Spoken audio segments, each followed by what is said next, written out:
Hi, today I'm going to show you how I make my favorite granola. I have been on a granola kick here. So my breakfast of choice for the past, gosh, probably I want to say like 3 months has been my homemade granola with my homemade kefir and fruit on top. I am fighting some kind of like sickness right now. I like never get sick, so this is kind of crazy for me and annoying, but my throat has just been like really bothering me. I've been dealing with a lot of like postnasal drip, so my voice doesn't sound the way it usually does. I apologize for that. So to start, the very first thing we're gonna do is we're going to set the oven to 350 degrees. Gonna do bake 350 and get that warming up. So I've had this for a very long time, and I like to cut corners where I can and cut down on dishes. So the way that I do this is I just get, a cruddy old baking sheet, and then I put a layer of foil down. So let's do that.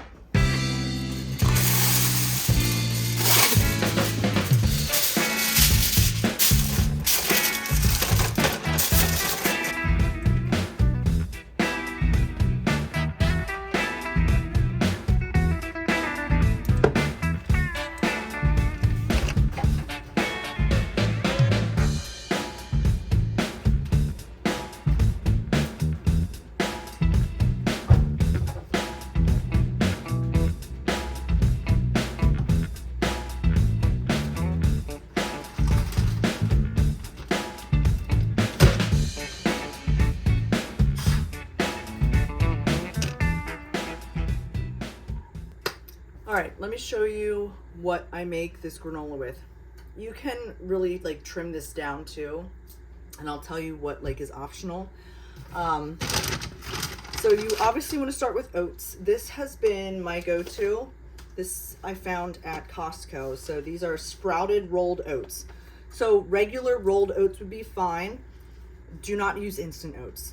So sprouted oats actually taste exactly the same as regular oats to me. There's no difference. Just heard a cat meow. One of my cats meow. So basically, sprouted oats, they do something to it.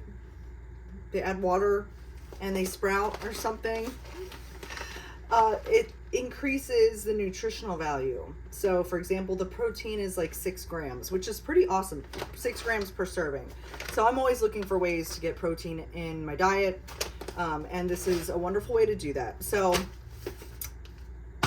oats, oil. So I think like an avocado oil would probably be good. I was using olive oil for a little bit, but that was like tasting kind of weird. So I'm just going to use this today because I'd rather use it up before I go and buy more oil. You're going to need maple syrup. And I don't know if you can use like the fake maple syrup or not. Because I've only ever been using the real maple syrup. I'm holding it upside down. So this is the sweetener. The optional stuff here is I like to make this like peanut butter granola. So this is what I've been using. This is 100% pure all natural peanut powder, which is by Crazy Richards. And it's just, I don't know, powdered peanuts. And what's nice is that it has like really low fat. It has 1.5 grams of fat per serving, which is 2 tablespoons. So that's nice. You do want to add salt. So salt, I forgot to write that. And then this is, I guess this could be optional, but I just think it helps. So I would say that to definitely use that. You can add like any kind of nut that you want, but these have again been my go-to. I really like these a lot. Again, Costco. So I have the organic hemp hearts. These are actually really high in fat, 16 grams of fat per serving, but this is healthy fat because it's plant fat. So, I mean, it's up to you if you want to use it or not. I just really like hemp hearts. Good source of omega-3s. And then organics, again, sprouted pumpkin seeds. So these actually have 8 grams of protein, which is really cool. And they taste really good. 15 grams of fat per serving. But these are basically like shelled pumpkin seeds. Let me show you what they look like. Just little green, crunchy, salty. These are salted too, because I guess that they're roasted. I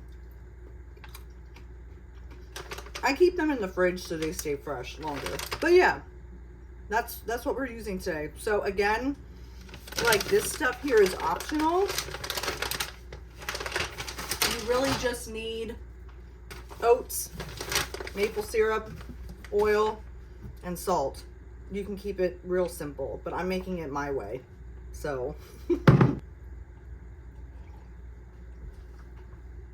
I guess you could say that this has been like my fixation. It's just crazy the fact that I literally have been eating this. I think there's been an occasional break from, you know, what I've been eating, but I've basically been eating this same thing every morning for breakfast because it's just so good. It's not too sweet.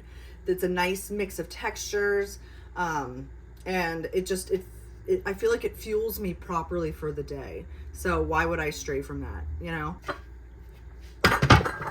So you only need one mixing bowl. I have so many. You think that I was like a baker or something with how many bowls I have. It's crazy. All right, we're gonna use this guy. Actually, I lied. We're gonna use 2 bowls. Yeah, we're gonna use 2 bowls. So this will be the dry ingredients. In here, we're going to put 4 cups of oats. I'm trying to set this up in such a way where you can see what I'm doing. You need a 1 cup measuring cup, a 1/2 cup measuring cup, and a 1/4 cup measuring cup. So we're gonna do 4 cups of oats in the bowl. 1, 2, 3, 4. Next, I'm gonna put some salt in. And I guess like a teaspoon is sufficient. One time I thought that it would be a good idea to put a lot of salt in. And it ruined the whole batch. I ate as much of it as I could, but I don't know what I was thinking. I'm not a baker, okay? I love to cook. My phone just like randomly stopped recording. And the other phone I was filming on ran out of storage space this morning. I feel like, I don't know if Mercury's in retrograde, but I feel like technology's been working against me, at least in the past 24 hours. So yeah, we're gonna put some salt in. There, just like a couple grinds. That's good. And then I'm gonna put the seeds in here too. So we're gonna do a 1/4 cup of the pumpkin seeds and a 1/4 cup of the hemp hearts. You could probably even do more than that. And I'll be honest with you, I don't even really generally measure aside from the wet, like the oil and the maple syrup and the oats. Everything else I kind of eyeball. This is a fairly forgiving recipe, which I like. So I'm gonna mix that so it's all kind of incorporated together here. If you want, you can add spices as well. So cinnamon's really good in this. Nutmeg, clove, like ground ginger would be good. I have experimented with a lot of different flavors and sometimes I jazz it up depending on my mood. I'd say a batch of this granola typically lasts me about 2 weeks. So I kind of play with it each time I make it. All right, so that's all kind of mixed together. I'm now going to do the wet ingredients. I'm gonna do a 1/2 cup of the vegetable oil. And I don't even fill it all the way to the top. And fun trick, if you do the oil first, when you do the maple syrup, then it won't stick as much to the measuring cup. So I always do the oil first. And you can use honey as a sweetener in this. I tried it once and I don't know if it was the brand of the honey that I used or what, but it made the texture of the granola really weird. So I have just found that pure maple syrup, I know it's pricey, but I promise you, like it's worth it. You know, sometimes for me, I think spending a little extra money on certain things, like specifically food, it generally pays off in the long run.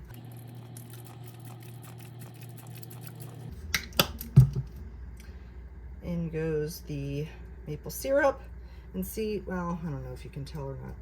It's mostly It's mostly not sticking.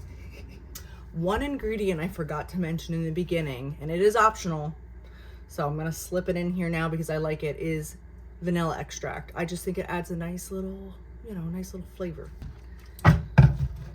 And I measure with my heart. I just kind of go boop, like that. So in with this, we are going to add, I know that this was technically a dry ingredient, but I like to make this sort of like a peanut butter sauce, I guess, that I then pour and coat over the granola, or the oats, I mean. I've tried adding this directly to the dry ingredients and then incorporating the wet and mixing it, and it like doesn't distribute as well. So I find that making this a part of the wet ingredients really helps it coat all the oats and the nuts much better. And I'm gonna be honest with you, I don't remember how much of this I generally use. I feel like a 1/4 cup is a lot, but maybe not. So we're gonna experiment here. This is like, you don't need to pack it. Like, see how it's kind of crumbly and loose? I think that should be good. And then I use a whisk to mix it together.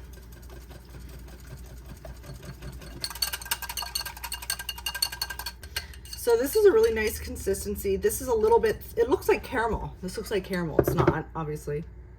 Try it. Ooh, okay, it's good. Obviously there's a lot of oil in this. I think this, I added a little bit more than I generally do based on the way this is looking, but I don't think it's gonna be a problem. So we are now going to pour this over the oats and just kind of fold it all together.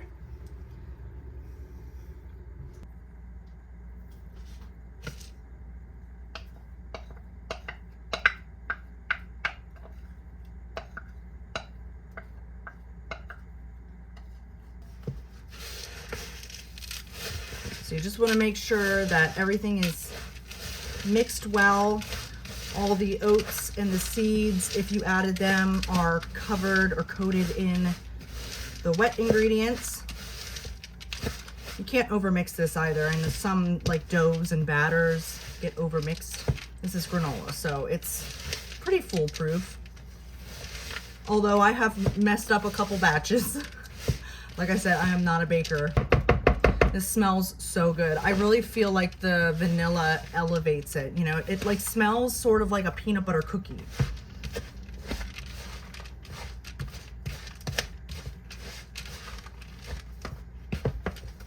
All right, that's looking pretty good. So now we're gonna dump this on the baking sheet. The oven's ready, it's been ready. I've been like really taking my time here.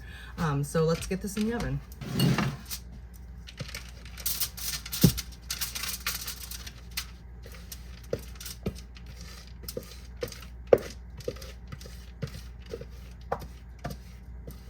Once it's on the pan, use your spoon or spatula, whatever, and just kind of like spread it and pat it down. It's gonna be probably like an inch, half an inch thick all over, depending on the size of your baking sheet. So just try and get it as like flat and even as you possibly can so that it toasts well. And this recipe is meant to kind of make a like chunky granola. So I know that some of the ones that were like the granola chunks or it's maybe just like more like a loose granola, you want to flip it halfway or like stir it, agitate it. This you don't do. It's nice. You put it in the oven, you forget about it. All right, this is perfect. So it's gonna go in the oven here for 25 minutes. That's all it takes. And just put it in and don't forget about it. Or put it in and forget about it, but set a timer. So yeah, don't forget about it. Set a timer. Amazon. Set a timer for 25 minutes. 25 minutes, starting now. So at this point, you would want to, you know, do your dishes and stuff, but I have other dishes that are in the way of me doing these dishes, so I'm gonna do them in a little bit. I have been posting to YouTube for, I guess, the past 2 years. Like my first video, it says it was 2 years ago. And I have been doing all of my filming on my phone, or my phones. I have this phone I'm filming on right now, and it's my personal phone, but I got it so it has a lot of space. And then I have this phone, my work phone, which doesn't have as much space. I don't know why I did that. I'm chronically running out of space. And I feel like I'm always struggling to get the content I want to get. And I haven't really been able to like nail down what my limitations are, aside from my environment. You know, I know a lot of content creators have these like wonderfully naturally lit spaces that they live in. Their environments aren't cluttered. They don't even really seem lived in. It's crazy. They also have cameras that like have a wider length or focal length, a wider angle. I don't know. And I know that these phones have the capability, and I actually have this on like a wider angle right now to kind of get more in the shot. So I've been like in the market to get a camera at least.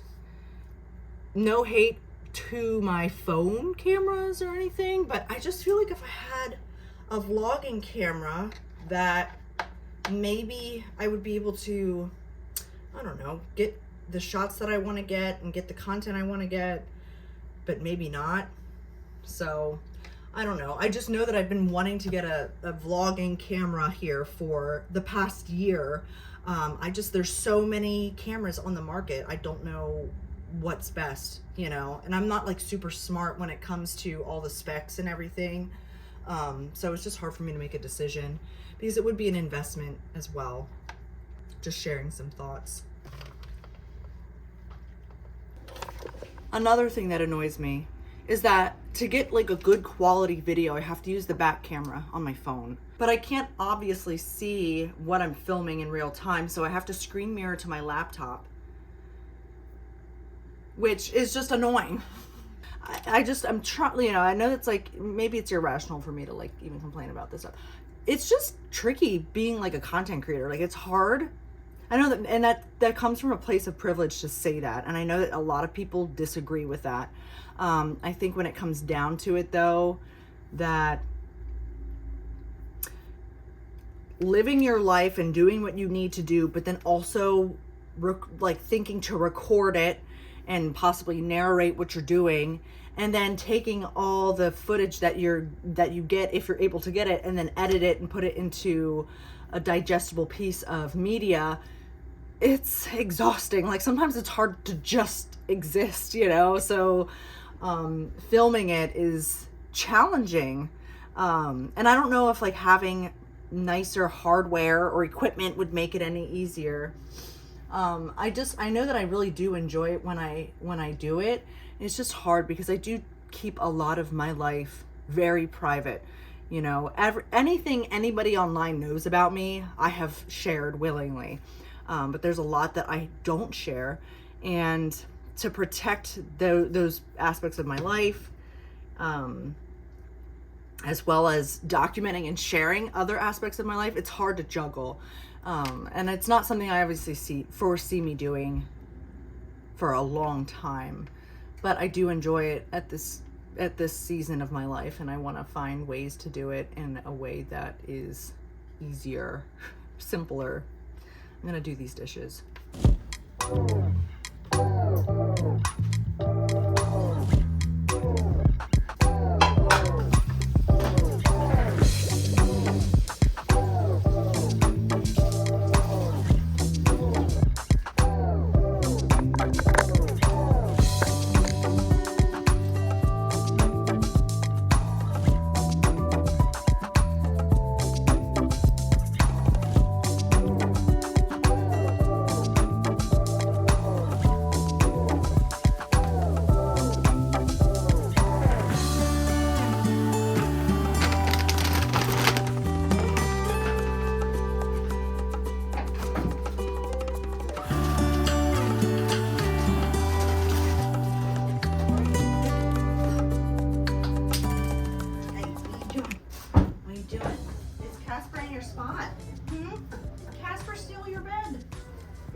All right, so now we're gonna take this out. That looks pretty good. And we're gonna set it to cool, and we're just not gonna touch it until it's completely cool. And what happens during this process is that it like forms nice clumps. You'll see what I mean. So I'm just gonna let it like hang out here for 5-10 minutes, and we're gonna break it up and put it into a container for storage. All right, so this is cool enough for me now. Also, I forgot to turn the oven off, so make sure you do that. Sometimes I forget to do that. I really like to store stuff in glass jars. I just feel like it's better than storing it in plastic. So I like to use a ball jar. And yeah, I'm gonna go ahead and, so I'm lifting the foil off. You can see this is literally all one giant piece of granola. You can go in here with your hands and break them off, like break off chunks. So, you see. Now, my granola does stick a little bit to the foil, and that's probably because I put the peanut butter in and it makes it a little stickier. But I'm getting these really nice chunks. See that?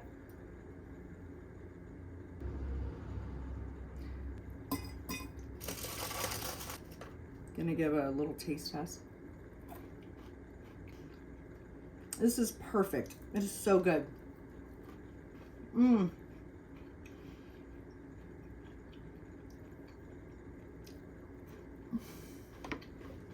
gonna go ahead and use some utensils here to get this off.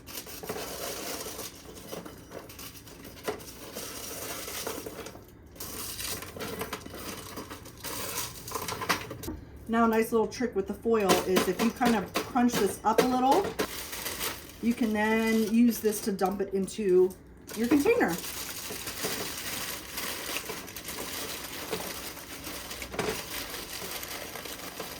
And I try to put this back on the pan so, because it doesn't always all make it in there, unfortunately. This way it's easier to catch. Oh God, I have a hole. Oh my God. So the hole ripped. So that's not gonna work the way I wanted it to, which is okay. So we're just gonna keep using our hands here.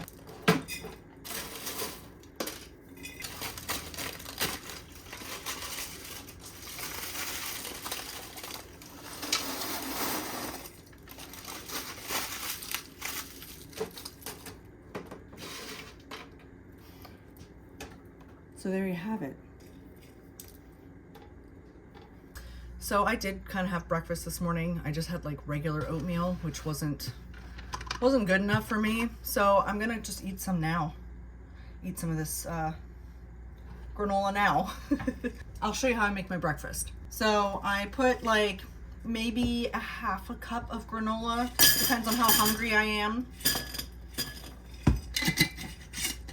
That might be more than half a cup, I don't really know. I think that a serving size of granola is generally like a half a cup to a cup. So I don't really pay attention to that kind of thing. This seems to be a good amount for me, like just the bottom of the bowl.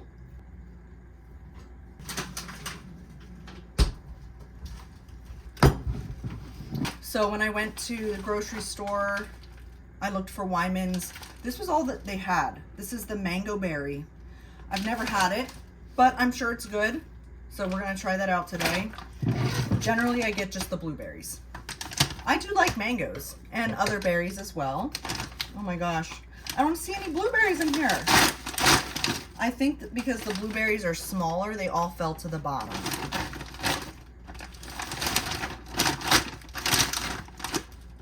Ugh. These chunks are too big. This is too big. What is going on?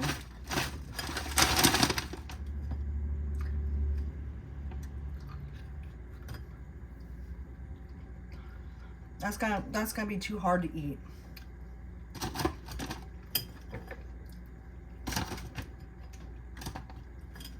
I might just save this stuff for smoothies. That stinks. I do have another brand of frozen blueberries. They're just not my favorite, but I'm gonna use them. Nature's Promise organic blueberries. And then I have my kefir. So I usually use plain kefir, and this is the stuff that I make. I will link, if I haven't already, I'll link the video where I talk about the process of making kefir somewhere on this frame. This is strawberry. So I used fresh strawberries, blended into it with a little bit of maple syrup and a little splash of honey. And I try to do a half a cup to a cup of this stuff, so I pour it over the top. This is like my probiotics. And it's essentially, it's like a watery yogurt, but much more flavorful. It's fermented milk, so kind of gross sounding, but I personally love it. So yeah, this is my fixation breakfast, and has been consistently here for the past couple months. And it hits the spot for me. It's delicious, nutritious, quick and easy. You know, all I really need to do is make the kefir and the granola, but once those things are made, I'm good to go.